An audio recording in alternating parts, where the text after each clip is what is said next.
A paz do Senhor Jesus, povo abençoado. Estamos aqui mais uma vez no canal Reino do Céu para falarmos da palavra de Deus, né? Dessa feita um assunto muito importante, como todos os assuntos são importantes acerca da palavra, né? Mas esse aqui é uma chave, né? Eu considero como uma chave que desbloqueia entendimento, né? É você entender acerca das alianças de Deus, né? Eu quero ser bem breve, né? Eu quero só falar bem breve, mas eu quero que os irmãos, quando for acompanhar, pegue aí uma Bíblia e acompanhe. Eu costumo sempre dizer que Hebreus capítulo 8, 9 e 10, ele é uma explicação da transição de aliança, né? Ele vai explicar tudo aquilo ali na antiga aliança, o que era sombra, né? E que a nova aliança era o cumprimento daquelas coisas ali representadas, né? Então, as coisas que Hebreu fala em capítulo 8, 9 e 10, ele explica perfeitamente, ele explica as coisas da antiga aliança, que se convergiu em Cristo, né? E a sua igreja, né? Todas aquelas coisas que se faziam lá era sombra do que viria, né? Que é Cristo, a morte de Cristo, a ressurreição. Na ressurreição de Cristo se iniciava a nova aliança, né? Tanto que Cristo, quando está morrendo na cruz, ele fala, está consumado, né? Ele cumpriu, ele veio para cumprir a lei, para cumprir e estabelecer uma nova aliança, né? Aquela velha aliança, ela trouxe um peso sobre o povo e o povo não conseguiu cumprir. Então Jesus, ele é o Cordeiro perfeito que veio, cumpriu a lei, que era um jugo pesado, né? Até ele fala em Mateus 11, 28 em diante, vinde a mim todos os que estão cansados e sobrecarregados, que eu vos aliviarei, porque o meu fardo é leve, né? O meu jugo é suave. Mais ou menos assim ele fala, né? É exatamente chamando o povo ao arrependimento, né? Tirando o povo da lei, porque ele cumpriu a lei e ele está estabelecendo uma nova lei. Então, todo aquele tabernáculo, aquela tenda que foi construída no deserto, aquele sacrifício de animais, todas aquelas coisas que Hebreu vai falar aqui, ele vai explicar perfeitamente. Então, eu vou ler o capítulo 9 bem rápido aqui, né? Eu vou ler alguns pontos do capítulo 9, só para vocês ir pegando aí mais ou menos, e vocês vão acompanhando. Vocês dão uma pausando o vídeo e vão lendo todinho o capítulo 9 e depois o capítulo 10, né? Ele diz assim: ora, a primeira aliança também tinha preceito de serviço sagrado e o seu santuário terrestre. Tá vendo? A primeira aliança tinha os preceitos de serviço sagrado e o seu santuário terrestre. Seu santuário terrestre. Que começou com aquela tenda no deserto, depois Salomão construiu um templo muito grande lá, né? Para todas as nações, que já apontava para Cristo, né?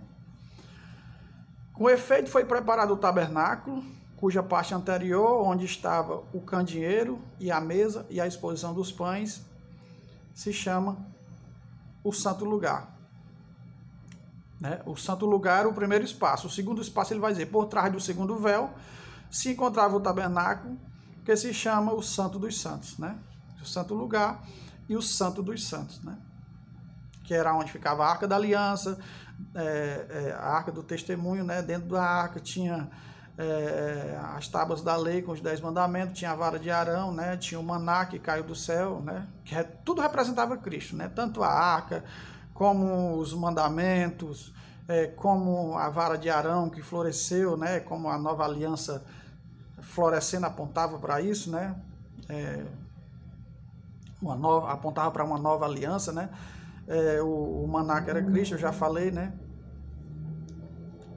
Então, todas essas coisas representavam, era figura das coisas que viria, né? Hebreu vai explicar bem isso, por isso que eu peço que os irmãos leiam, porque vai explicar perfeitamente Hebreus. Basta você ler que ele vai explicar isso, né?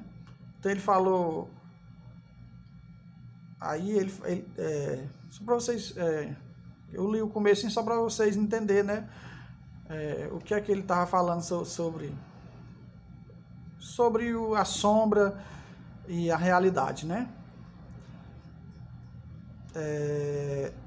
Ele vai, no 4, versículo 4, ele diz assim, ao qual pertencia um altar de ouro para o incenso, né? O incenso hoje é a oração dos santos, é a oração, é a nossa oração, né? É o incenso que sobe perante Deus. Isso aqui era algo que queimava um incenso literal, né?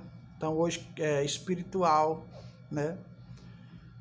O altar de ouro para o incenso, a arca da aliança, totalmente coberta de ouro, na qual estava uma urna de ouro contendo o maná, né, que eu já falei, o bordão de Arão, que era o cajado de Arão, a vara de Arão, né, que floresceu, e as tábuas da aliança, e sobre ela os querubins de glória, que com a sua sombra cobriu o propiciatório. Dessas coisas, todavia, não falaremos agora, né?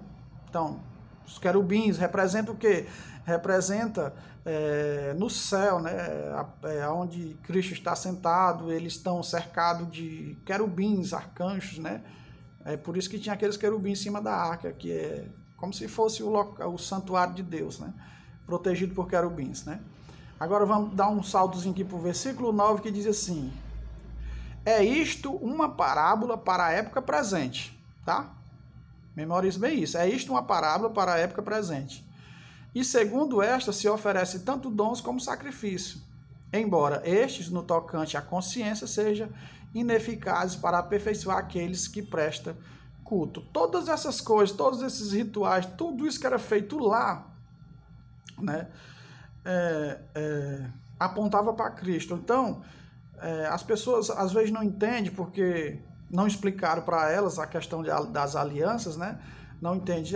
Aquele sacrifício que foi feito naquele tempo salvava as pessoas, né?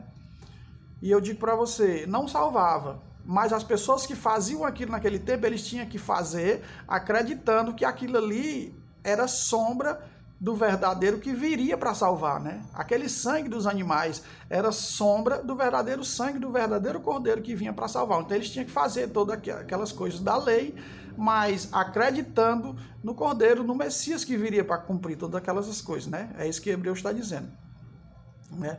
Vamos lá para o verso 19, né?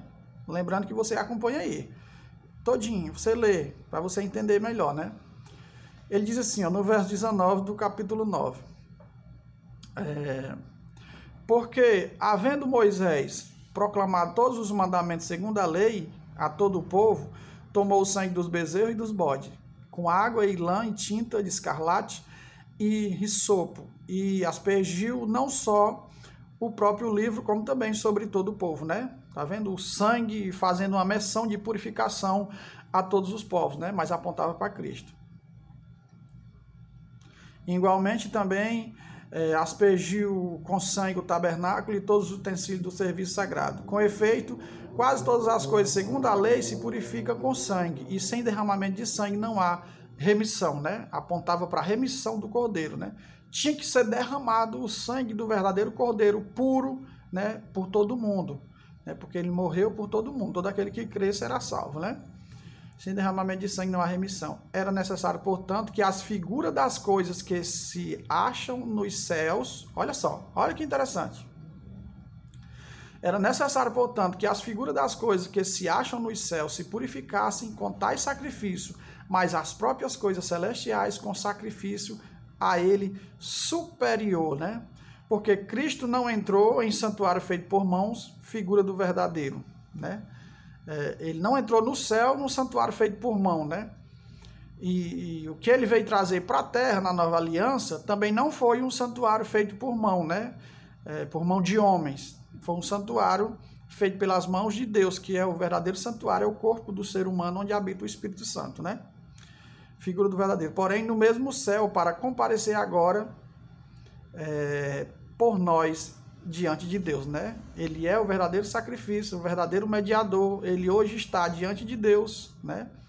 À destra de Deus, intercedendo por nós, fazendo a expiação do pecado de todos aqueles que se arrependem e vivem uma vida de conforme com os seus mandamentos, né? Então, aqui Hebreus 9 está mostrando que a sombra. Nós vamos para Hebreus 10, que ele vai aprimorar mais isso, né? Ele vai explicar.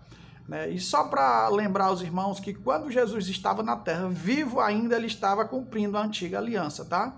Ele veio para cumprir a antiga aliança. Por muitas vezes a gente vê Jesus curando, né, mostrando o povo, pedindo para o povo ir mostrar o sacerdote, né? Ele curou os leprosos, assim, agora vai e mostra o sacerdote, né? Por que que Cristo fez isso? Porque ele estava cumprindo a antiga aliança, né? Ele estava fazendo a transição. Antes dele morrer, isso era a transição das alianças, ele tinha que cumprir, né? Ele nasceu, foi circuncidado, né? Foi oferecido um par de rolas, né? No dia 8 dias de nascido, no dia da circuncisão. Então, todas as coisas da lei ele tinha que cumprir, né? Ele não podia dizer diferente.